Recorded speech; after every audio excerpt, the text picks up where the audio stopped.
பார்க்க வந்த சேதி மட்டும் சொன்ன முல்லையே,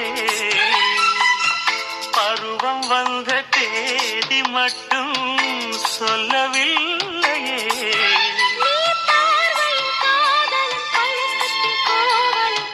சொல்லவில்லையே. உன்னை தொட்ட தென்றல் இன்று என்னை தொட்டு சொன்னதொரு சேதி. உள்ளுக்குள்ளே ஆசை வைத்து தள்ளி தள்ளி போவதென்ன நீதி?